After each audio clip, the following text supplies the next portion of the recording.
मोहम्मद सल्लल्लाहु अलैहि वसल्लम की वफात के बाद कौन था जो इस्लाम को तबाह होने से बचाएगा। 23 साल में बुनियाद रख दी गई थी, लेकिन अब पूरा आलम जीतना था जब दो सुपर पावर्स रोम और पर्शिया ने मिलकर मुसलमानों को कत्ले आम करने का फैसला किया। जब मुसलमान सिर्फ 15,000 थे और दुश्मन 1.5 लाख थे। ये वो सच्ची कहानी है जहाँ एक छोटा सा बीज पूरे दुनिया का दरख्त बन गया। कैसे टूटा बगदाद, कैसे आई खिलाफत, कैसे पहला इस्लाम स्पेन से इंडोनेशिया तक। देखिए इस्लाम की वो जबरदस्त तारीख जो आपको स्कूल्स में नहीं पढ़ाई गई। अपने मदीना के एक छोटे से कमरे में मोहम्मद सल्लल्लाहु अलैहि वसल्लम जो तमाम दुनिया के लिए रहमत थे, वफात पा गए। आपने पीछे ना सिर्फ एक चोगा और तलवार छोड़ा, बल्कि इससे बहुत बड़ा कुछ छोड़ा। एक अटूट अकीदा, एक रियासती ढांचा और एक ऐसी किताब जो अरबों की जिंदगियों को बदल कर रख देगी। आपकी पैगंबरी का दौर सिर्फ 23 साल तक रहा, लेकिन उन 23 सालों में ही एक दीन मुकम्मल हो गया, एक उम्मत ने जन्म लिया, एक तहजीब की बुनियाद रख दी गई और तमाम अरब मुत्तहिद हो गए। कुरान नाजिल हुआ, नमाज, रोजा, ज़कात और हज फर्ज किए गए, इंसाफ और बराबरी का ऐलान किया गया और इंसानी हुकूक का आगाज हुआ। आपकी वफात के वक्त मुसलमानों की तादाद 1 लाख से ज्यादा थी। तमाम अरब ने इस्लाम कबूल कर लिया था। बैजेंटीन और पर्शिया के साथ सरहद बन चुकी थी। 632 तक इस्लाम की जमीन छोटी थी, लेकिन बीज बो दिया गया था। अब इसे बढ़ने, फैलने और फतह हासिल करने का वक्त था। 4 खुलफाए राशिदीन का दौर शुरू होने वाला था, लेकिन असल सवाल ये था कि ये अमानत कौन उठाएगा और कैसे।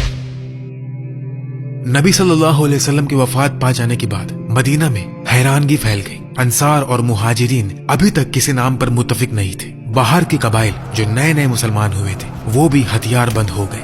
इसीलिए मुसलमानों ने अबू बकर सिद्दीक रदियल्लाहु तआला अन्हु का नाम आगे किया और अक्सरियत ने उन्हें अपना लीडर मुकर्रर किया। इस तरह पहला बहुत बड़ा खतरा तकरीबन जमहूरी तरीके से तय किया गया। खिलाफत का ओहदा संभालते ही अबू बकर सिद्दीक रदियल्लाहु तआला अन्हु ने इस्लामी तारीख का पहला ऐसा दस्तूरी खिताब दिया जिसमें उन्होंने कहा कि क़यादत करने वाला लोगों से ऊंचा नहीं होता, उसे अपने फैसलों की जवाबदेही करनी होगी। उस पर नकद की जा सकती है और उसे हटा भी दिया जा सकता है, लेकिन अब बहुत बड़ी मुश्किलात हल करनी थी। नबी की वफात के बाद कई अरब कबाइल ने बगावत करना शुरू कर दी थी। अगर मोहम्मद गुजर गए तो हम पर कोई पाबंदी नहीं। किसी ने ज़कात देना बंद कर दिया, किसी ने फिर अपने पुराने बुतों की इबादत शुरू कर दी और कुछ ने तो नए नबी बनने का दावा किया। यमामा में मुसैलिमा अल कज़्ज़ाब, नजद में तुलैहा बिन खुवैलिद और यमन में असवद अल अंसी ने बहुत बड़ी भर्तियां जमा कर ली थी। अरब का लगभग 70% हिस्सा बगावत पर उठ खड़ा हुआ। सिर्फ मक्का, मदीना और ताइफ ही वफादार थे। कुछ सहाबा ने अबू बकर रदियल्लाहु तआला अन्हु से दरखास्त की कि इनसे सुलह कर ले, नमाज तो कबूल कर ले, ज़कात नहीं ले, लेकिन अबू बकर रदियल्लाहु तआला अन्हु ने गुस्से से इनकार कर दिया। कहने लगे कि अगर मैं नमाज और ज़कात में फर्क करता हूँ तो ये वही बात है कि अल्लाह के हक में शरीक ठहरा रहा हूँ। उन्होंने 11 लश्कर मुख्तलिफ इलाकों में भेजे। खालिद इब्ने वलीद रदियल्लाहु तआला अन्हु, जो सैफुल्लाह अल्लाह की तलवार के नाम से मशहूर थे, को सबसे बड़ा खतरा मुसैलिमा के खिलाफ भेजा गया। 632 के आखिर तक खालिद इब्ने वलीद रदियल्लाहु तआला अन्हु 13,000 मुसलमानों के साथ यमामा पहुंचे। मुसैलिमा का लश्कर 40,000 मजबूत जंगजुओं पर मुश्तमिल था।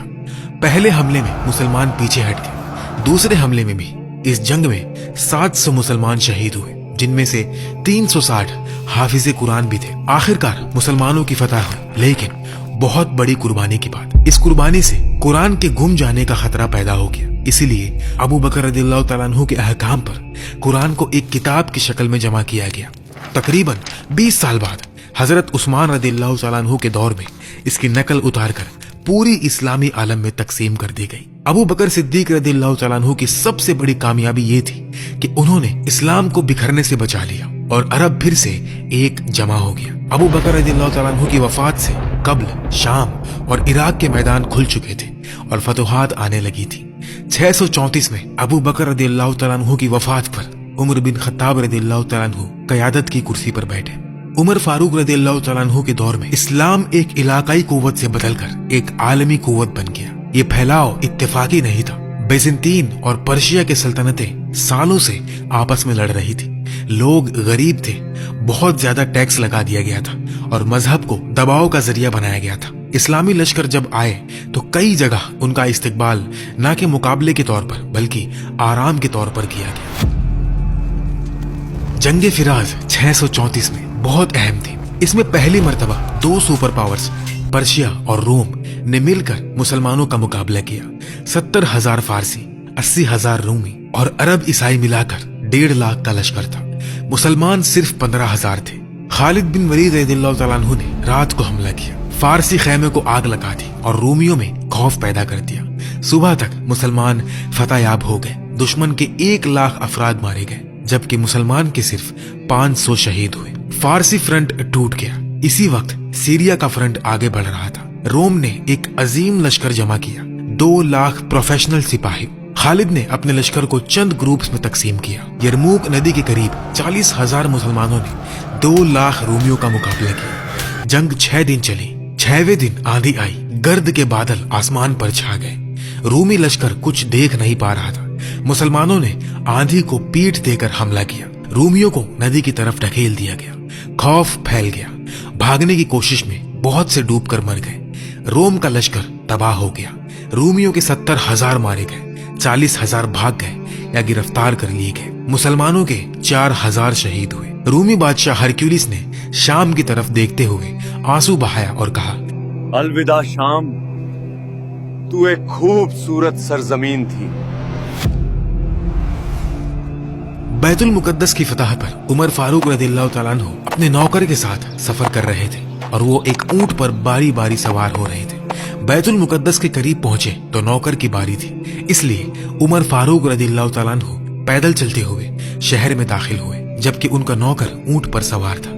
ये मंजर देखकर हर कोई हैरान रह गया। इस लम्हे ने उमर रज़ियल्लाहु तआला अन्हु की अदालती का तसव्वुर तारीख में हमेशा के लिए दर्ज कर दिया। 637 में जंगे कादसिया हुई। फारसी कमांडर रुस्तम ने 1,20,000 का लश्कर जमा किया जिसमें जंगली हाथी, जबरदस्त घोड़े सवार और तीरंदाजी की बारिश शामिल थी। मुसलमान कमांडर साद बिन अबी वक्कास रज़ियल्लाहु तआला अन्हु ने 30,000 मुसलमानों के साथ उनका मुकाबला किया। रुस्तम मारा गया। फारसी लश्कर तितर बितर हो गया। फिर मदायन, जो फारसी सल्तनत की कैपिटल थी, फतह कर ली गई। उमर रज़ियल्लाहु तआला अन्हु को मदीना में बहुत ज्यादा माल गनीमत भेजा गया। उन्होंने उसे देखकर आंसू बहाया और कहा, इतना माल फितना है, लोग दुनिया से मोहब्बत करने लगेंगे। उन्होंने माल गनीमत को बराबर बांट दिया और खुद सादा जिंदगी गुजारते रहे। 642 में जंगे नहावंद हुई जिसे फतहुल फुतह, फताहों की फतह का नाम से याद किया जाता है। इसमें फारसी सल्तनत का आखिरी बड़ा लश्कर पूरी तरह तबाह कर दिया गया और फारसी सल्तनत खत्म हो गई। 639 में कमांडर अमर बिन अल आस रज़ियल्लाहु तआला अन्हु ने उमर फारूक रज़ियल्लाहु तआला अन्हु को खत लिखकर मिस्र पर हमला करने की इजाजत मांगी। कहने लगे कि वो रोम की खजाना गाह है और गलायों का मुल्क है। उमर रज़ियल्लाहु तआला अन्हु ने थोड़ी देर हिचकिचाहट के बाद इजाजत दे दी, लेकिन कम अफराद के साथ जाने का कह दिया। अमर बिन अल आस रज़ियल्लाहु तआला अन्हु 4,000 मुसलमानों के साथ मिस्र दाखिल हुए। 640 में जंगे हेलियोपोलिस हुई जिसमें रूमी लश्कर शिकस्त खा गया। 641 में अलेक्जेंड्रिया का मोहरा शुरू हुआ जो 14 महीने तक चला।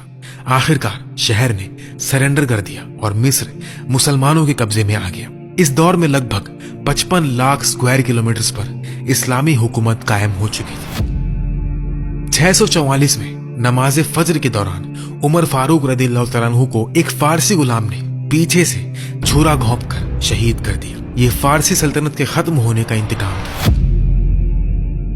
हजरत उस्मान गनी रज़ियल्लाहु तआला अन्हु के दौर में फतेहात साइप्रस और नॉर्थ अफ्रीका तक पहुंची। इस्लामी नेवी समुंदर पर नजर आने लगी। इस दौर में ट्रिपोली, साइप्रस फतह हुए और 651 तक फारसी सल्तनत का पूरा खात्मा हो गया। 655 में रोम ने 500 जहाजों का अजीम भारी लश्कर इस्लामी नेवी को तबाह करने के लिए तैयार किया। मुसलमानों के पास सिर्फ 200 जहाज थे, लेकिन उन्होंने करीबी जंग के तरीकों से दुश्मन के जहाज कब्जा कर लिए और रोमियों की समुद्री नेवी खत्म कर दी।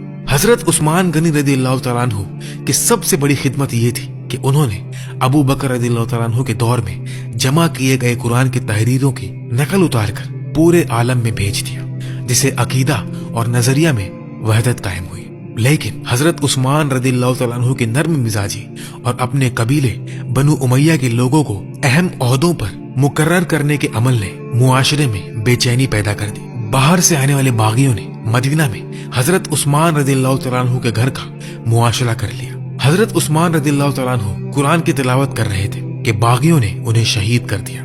उनका खून कुरान की तहरीर पर गिर गया। उस खून ने इस्लामी तारीख में पहला बड़ा शगाफ पैदा कर दिया। हजरत उस्मान रज़ियल्लाहु तआला अन्हु के दौर तक इस्लामी सल्तनत 120 लाख स्क्वायर किलोमीटर तक फैल चुकी थी, यानी उमर रज़ियल्लाहु तआला अन्हु के दौर से लगभग 2 गुना ज्यादा। लेकिन हर उरूज की कोई कीमत होती। 656 में हजरत उस्मान की शहादत के बाद मदीना और इस्लामी रियासत खाओस का शिकार हो गए। इस दौर में हजरत अली रदियल्लाहु तआला अन्हु को लीडर मुकर्रर किया गया। हजरत अली रदियल्लाहु तआला अन्हु के दौर में इस्लामी आलम ने अपना पहला बड़ा अंदरूनी अजीम क्राइसिस देखा।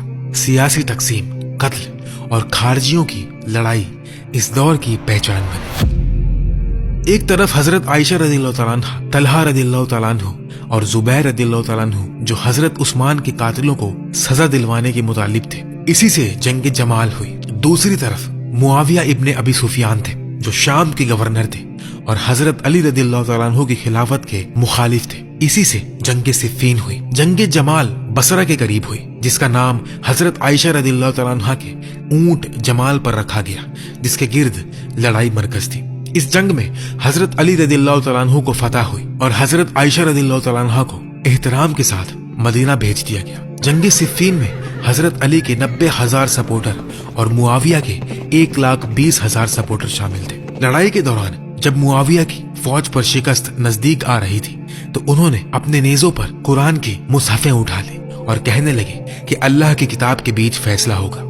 हजरत अली इस पर राजी नहीं थे, लेकिन दबाव में आकर उन्हें जंग रोकने पर मजबूर हो जाना पड़ा। 2 हाकम मुकर्रर किए गए, लेकिन बातचीत किसी वाज़ेह सियासी हल तक नहीं पहुंची, बल्कि मसला और भी उलझ गया। हजरत अली ने फैसले को रद्द कर दिया, लेकिन उनकी अथॉरिटी कमजोर हो गई। 658 में खवारिज ने इराक में जमा होना शुरू कर दिया। उन्होंने हजरत अली और उनके सपोर्टर्स को काफिर करार देकर उनके कत्ल को जायज ठहरा दिया। उन्होंने अब्दुल्ला इब्ने खबाब रज़ियल्लाहु तआला अन्हु और उनकी हामला बीवी को भी कत्ल कर दिया। इस पर जंगे नहरावन हुई, जिसमें खवारिज को भारी शिकस्त हुई, लेकिन बच निकलने वालों ने इंतकाम की तैयारी कर ली। 21 रमजान 661 को हजरत अली रदियल्लाहु तआला अन्हु को खवारिज के एक आजमी अब्दुर्रहमान इब्ने मुलजिम ने मस्जिद में नमाज के दौरान जहर आलूद तलवार से वाजन किया। आपकी उम्र 63 साल थी और खिलाफत का दौर 4 साल 9 महीने तक रहा।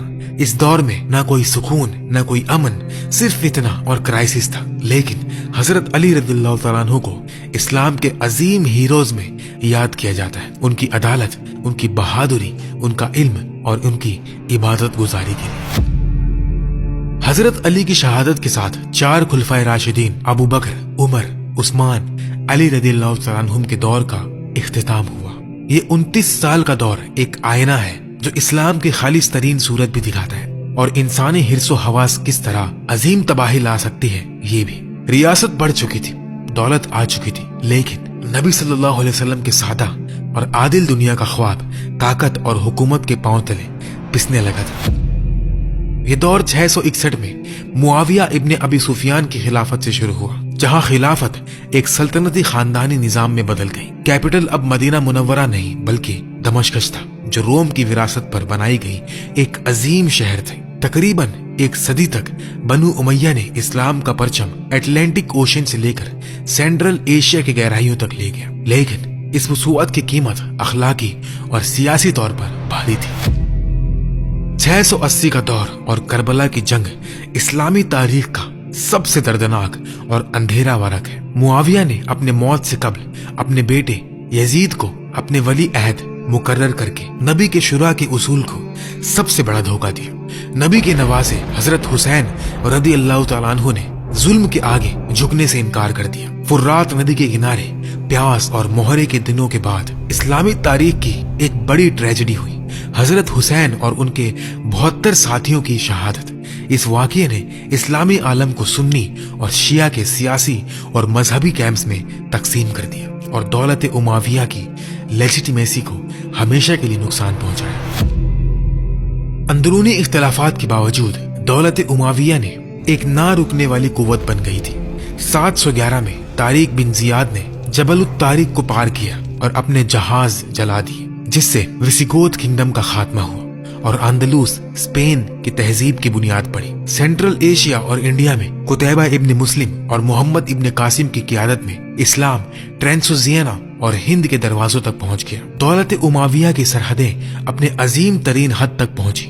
दौलत उमाविया की सबसे बड़ी नाकामी इस्लाम के आलमी भाईचारे के उसूल से दूरी थी। गैर अरब मुसलमान जैसे तुर्क, फारसी, बर्बर्स, इन सबको दूसरे दर्जे के शहरी समझा जाता था।